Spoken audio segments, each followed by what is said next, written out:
ප්‍රීතිමත් දවසක් සෑම කෙනෙකුටම අද ඔබ යාඥා කරන්න ඇති. ඒ යාඥා කරද්දී ඔබගේ පළවෙනිම ඉල්ලීම මොකක්ද? බොහෝ වෙලාවට අපි යාඥා කරන්නව අතරේදී පළමුවම ඉල්ලිය යුතු දේ තමයි ශුද්ධාත්මයන් වහන්සේ.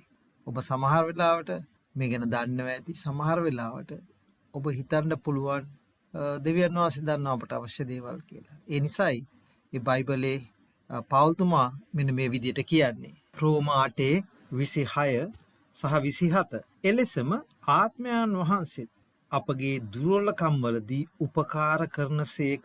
මක්නිසාද යුතු ලෙස යාඥා කරන්නට අපි නොදනිමු. නමුත් ආත්මයන් වහන්සේම කිය නොහැකි කෙඳිරි ගෑම් වලින් අප උදෙසා මැදහත්කම් කරනසේක.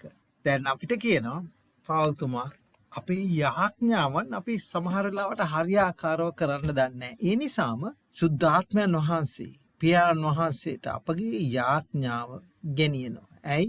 ඊළඟ පදේ ඔබට කිව්වොත් තේරුම් යයි. ඒ රෝම 8 වෙනි පරිච්ඡේදයේ 26 වෙනි පදේ සිට ඉදිරියට කියවලා බලන්න.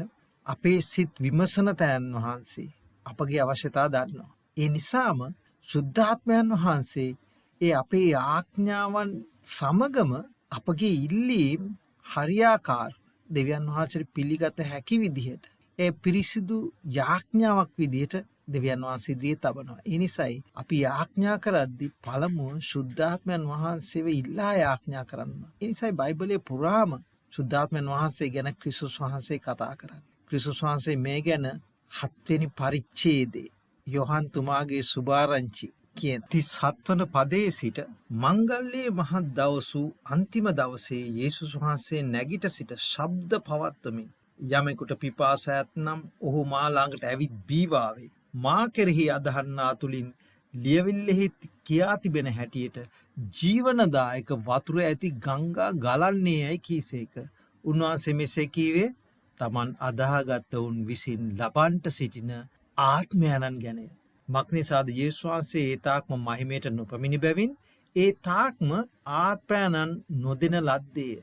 මේ කොටසේ අපිට කියනවා ඒ ක්‍රිස්තුස් වහන්සේ දේශනා කරන්න අවතරේදී බොහෝ මනුෂ්‍යයන් රැස්ව සිටියා. ඒ වගේම ඔවුන් මේ කූඩාරම් මංගල්‍යයේ තබා ඉතිබෙනව අවසාන දවස ඇවිල්ලා තියෙන්නේ. දැන් ඔවුන් මේ කූඩාරම් මංගල්‍යයේදී කල්පනා කරන තවත් දෙයක් තමයි ඒ ඔවුන්ට ඒ වනාන්තරයේදී පොණ්ඩ වතුර දුන්නා දෙවියන් වහන්සේ ගැන. ඉතින් ඔවුන් නිසාම ඒ දවසේදී වතුර ගෙනලා පූජාවක් විදියට වත් කරනවා මේ මණ්ඩපයේ ඉස්සරහා. ඉතින් මේ දවසේදී ඒ අවසාන දවසේදී ක්‍රිස්තුස් වහන්සේ ඒ වතුරට සමාන කරලා කියනවා. සමහරෙක් කියනවා ඒ දවසේ 8 වෙනි දවසේ නැත්නම් අන්තිම දවස. ඒ හින්දා ක්‍රිස්තුස් වහන්සේ කියනවා මේ මොහොතේ හැම කෙනෙකුටම පිපාසා ඇත්තාවුන් මා වෙතට පැමිණ ඒ වතුර ජීවමාන වතුර බීවාවේ. කවුරු හරි තිබාසෙන් සිටිනවද? ඒ කෙනා ඇවිල්ලා මාගෙන් වතුර බීවාවේ කියලා. ඇයි එහෙම කියන්නේ?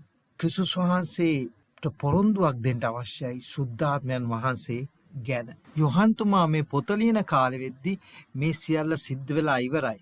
යොහන් තුමා දන්නවා ඒ සුද්ධාත්මයන් වහන්සේව මිනිස්යන්ට ලැබුණාම ඔවුන් කොයි වගේද ක්‍රියා කළේ, කොයි වගේද මිනිස්යන්ව දිනාගත්තේ, කොහොමද දෙවියන් වහන්සේගේ වචනය සෑම තැනකම ප්‍රචාර කළේ, අසරණ මිනිස්යන්ට සුවය දෙමින් බොහෝ උපකාර කරමින් ඒ සභාව ගොඩනගමින් සුද්ධාත්මයන් වහන්සේගේ කළ ක්‍රියා වුන් දන්නවා. නමුත් මේ පොත ලියන්නව කාලේ තවමත් සුද්ධාත්මයන් වහන්සේගේ බලවත් ලෙස දීම ක්‍රිස්තුස් වහන්සේ විසින් ත්‍යාගයක් විදියට දෙවියන් වහන්සේගේ සෙනඟට දීම සිද්ධ වෙලා නොතිබුණු නිසා ඔවුන්ට ඒ තේරුන්නේ නැහැ. ක්‍රිස්තුස් වහන්සේ කියනවා ජීවනදායක වතුර මම තමයි මේ වතුර දුන්නේ.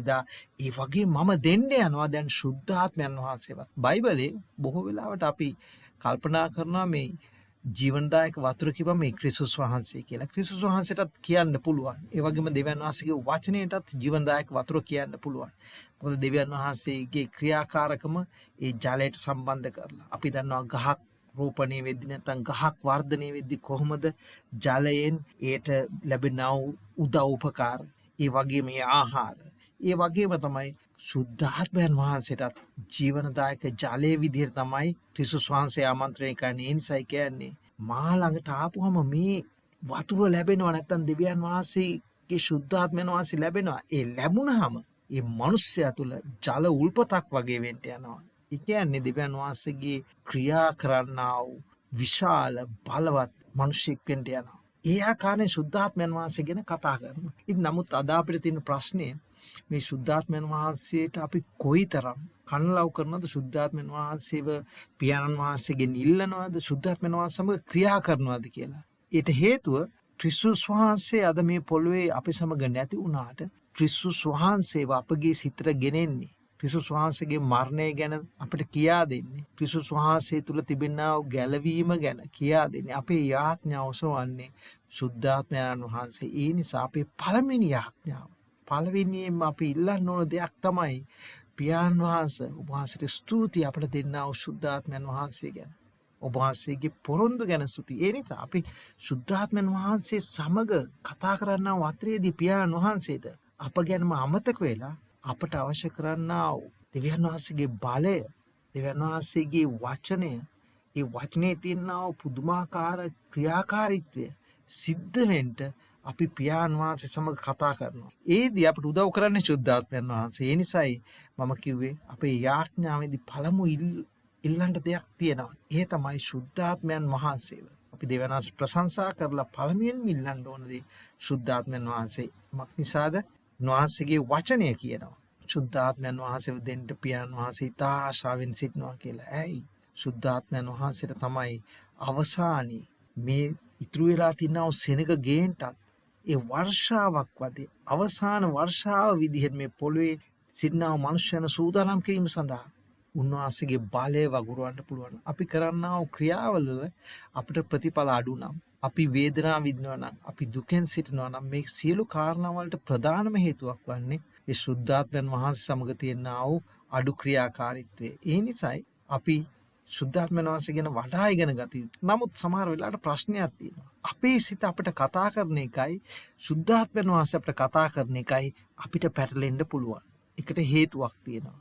ඇයි? අපි බොහෝ වෙලාවට අපගේම සිතට එන දේවල් කරමින්, අපගේම සිතවිලි මත යැපෙමින්, ඒවා අනිත් මිනිස්සුන්ට කියමින් ජීවත් වෙන සෙනඟක්. ඉතින් අර සුද්ධාත්මයන් වහන්සේ කියන දේවලුත් අපි හරියාකාරව ඇහුම්කන් නොදී අපේම කටහඬට, අපේම සිතවිලි වලට ඇහුම්කන් දීලා අපි වැරදි තීරණ ගන්න පුළුවන්. ඒ නිසායි සුද්ධාත්මයන් වහන්සේගේ හඬ අසන්ට අපි බොහෝ වෙලාවක් ගත කරන්න උනා නිශ්ශබ්ද විඳලා, ඒ භාවනා යෝගියෝ වගේ. නැත්තම් සිත බොහෝම ජටහත් පහත් කරගෙන නිශ්චල විඳගෙන තනියම දෙවියන් වහන්සේ සමග කාලය ගත කරන්න ඕන. එවිට සුද්ධාත්මයන් වහන්සේගේ බලය ලැබුණාම ඔබට තේරෙනවා ඇති ඔබගේ සෑම තීරණයක්ම, ඔබගේ සෑම ක්‍රියාවක්ම පිටුපස සිටින බලවත්ම කෙනා තමයි ප්‍රේමණීය සුද්ධාත්මයන් වහන්සේ.